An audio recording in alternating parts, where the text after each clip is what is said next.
உங்க அப்பா பேரு விஜய். உங்க பொண்ணு ரீனா, இப்ப வந்துதான் சொல்லுவீங்கல்ல அவர்தான் என் அப்பான்னு.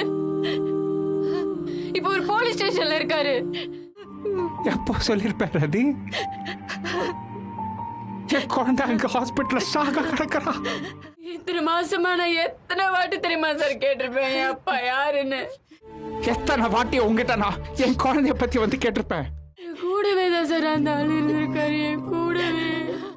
நான் இங்க வந்த நாள்ல இருந்து என் குழந்தை என் முன்னாடியே இருந்திருக்கு தேவ். நீங்க பேசாதீங்க. இருக்கிற கோவத்துல ஏதாவது உங்களை சொல்லிட போற, பேசாம இருங்க.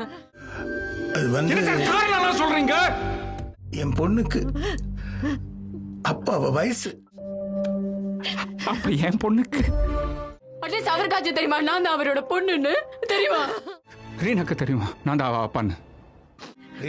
எதுவும் பேசாதீங்க தயவு செஞ்சு. வயசானவங்க கூட பார்க்க மாட்டேன், ஏதாவது சொல்லிட போறேன். வேணும்ட்டே சொல்லாம இருந்திருக்கீங்க, இப்ப வந்து காரணம் எல்லாம் சொல்லிட்டு இருக்காதீங்க. நம்ம குழந்தைய வளர்க்க பிடிக்காம அவள ஹோம்ல கொண்டு விடுவேன். நீங்க என்ன ஹோம்ல விட்டதுக்கு உங்க தப்புனால நான் கஷ்டப்பட்டேன். காப்பாத்த போறோமா? காப்பாத்த போறேன். I'm taking this on myself.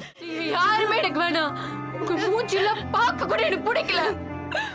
ஒருவேளை நம்ம குழந்தை ஏன் குழந்தை ஹாஸ்பிட்டல விட்டு வெளில வந்துடுச்சு, I will make sure that you never see her again. I promise you that.